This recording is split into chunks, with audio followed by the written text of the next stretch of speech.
मिलिए जंगल के सदस्य खरगोश से, जिसे घूमना बड़ा पसंद है। हर रोज की तरह खरगोश जंगल में घूमने निकला। पास में ही कुछ बंदर खेल रहे थे। लगता है खरगोश आ रहा है, चलो आज उसके साथ कुछ मस्ती करते हैं। क्या खरगोश, कहाँ जा रहे हो? बस यूं ही घूमने निकला हूँ, सोचा जरा जंगल की सैर कर लूं। तुझे एक राज की बात बताऊं? बिल्कुल गर्मा गर्म नई खबर है, लेकिन तू किसी को बताना नहीं। हाँ बोलो बोलो। उल्लुओं का परिवार जिस पेड़ पर रहता है ना, उस पेड़ के नीचे बहुत बड़ा खजाना है। हाँ क्या? हाँ खरगोश, और जिसे भी खजाना मिल जाएगा उसकी तो किस्मत ही चमक जाएगी। अरे वाह, लेकिन किसी को बताना नहीं। हाँ हाँ विश्वास रखो, नहीं बताऊंगा। ये बोलकर खरगोश आगे निकल गया। रास्ते में उसे जंगल का राजा शेर मिला। खरगोश की हालत खराब हो गई, वो सहम गया। कहाँ जा रहा है खरगोश? आज तो मैं तुझे खाऊंगा। नहीं नहीं, मुझे मत खाना। ऐसा क्या है तुझमें कि मैं तुम्हें छोड़ दूं? मैं तुम्हें एक राज की बात बताता हूँ। वो क्या? उल्लुओं का परिवार जिस पेड़ पर रहता है, उस पेड़ के नीचे बहुत बड़ा खजाना है। सुना है वो खजाना अपने आप चांदनी रात में बाहर निकल जाएगा। ऐसा क्या? हाँ हुजूर। चल, तूने एक अच्छी खबर सुनाई है, मैं तुझे आज बख्श देता हूँ। खरगोश झट से वहाँ से भाग निकला। शेर पानी पीने जंगल की नहर के पास गया। वहाँ दूसरी ओर एक हाथी पानी पी रहा था। क्यों हाथी, मुझे नहर के उस पार आने नहीं देगा? बड़े दिनों से इस पार ही शिकार कर रहा हूँ, मन नहीं लग रहा। मैं क्यों आने दूं? जंगल का कानून मानो, यहाँ मत आओ। अगर मैं तुझे एक राज की बात बताऊं तो आने देगा?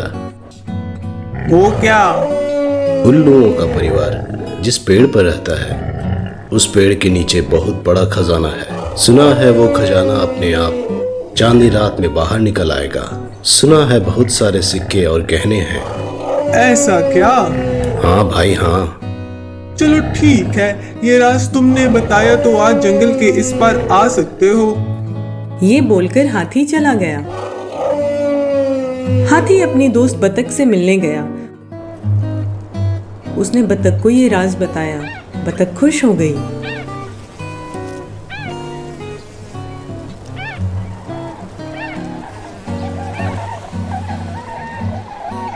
एक दिन बतख खाना खोजते खोजते कुछ मछलियों के झुंड के पास पहुंच गई। वहां ढेर सारी मछलियां तैर रही थी।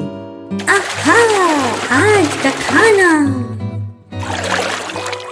बतख तुम हमें मत खाना, दूर उस पेड़ के नीचे तुम्हारे लिए हमने खाना बटोर कर रखा है, उन्हें खाकर तुम खुश हो जाओगी। अरे वाह, ये बताने के लिए शुक्रिया। चलो मैं भी इसके बदले तुम्हें एक राज बताती हूँ।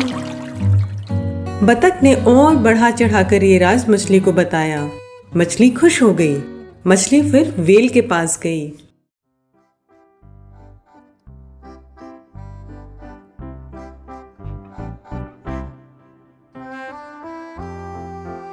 व्हेल, मैं अगर तुम्हें एक राज की बात बताऊं तो क्या तुम मेरे परिवार को कभी ना खाने का वादा कर सकती हो? मने हम तुमको ना खाऊं, फिर तो ये घर ही छोड़ना पड़ेगा। भाई अगर बात अच्छा लगा तो हम यहाँ से चला जाऊंगा। हाँ, बहुत काम का है। जंगल में उल्लुओं के घर के नीचे बहुत बड़ा खजाना है, उसके पास के पेड़ों के नीचे भी। वो सारे खजाने पूर्णिमा की रात को खुद से बाहर आने वाले हैं। बहुत बढ़िया बात बताए हो तुम। जाओ, तुम्हें आजीवन मुक्ति देता हूँ। जा रहा हूँ अंटार्कटिका। ये बोलकर व्हेल वहां से निकलकर अंटार्कटिका चला गया। वहां उसे नए दोस्त बनाने थे, इसलिए उसने जंगल के खजाने का रहस्य पेंगुइन्स को बताया। पेंगुइन्स बहुत खुश हुए और ये बात उन्होंने जाकर भालू को बता दिया।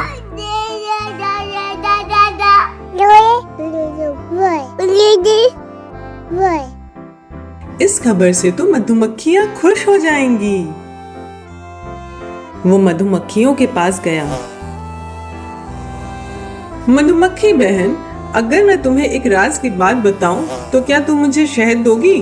जब देखो हमारे शहर के पीछे पड़ा रहता है, इतने बार डंक मारे तू नहीं सुधरेगा।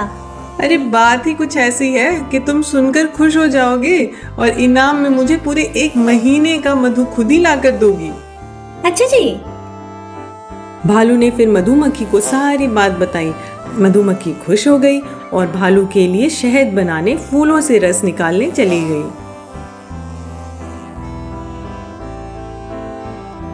तभी वहां एक तोता आया।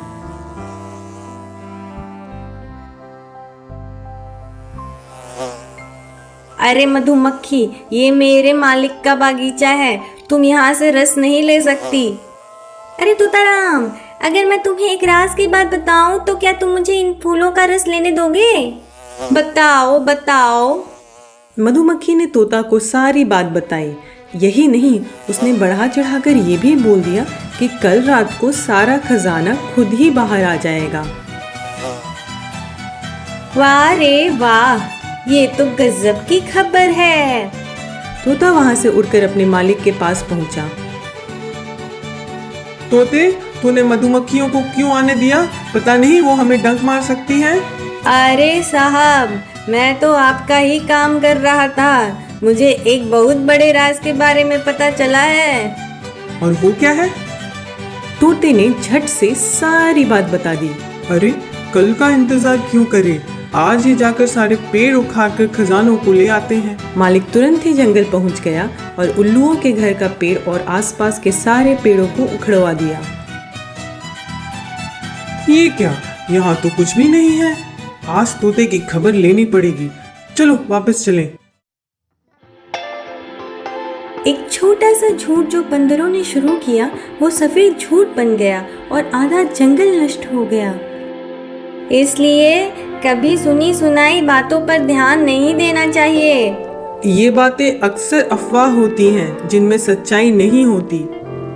इसलिए हमें अपनी बुद्धि और विवेक का इस्तेमाल करना चाहिए।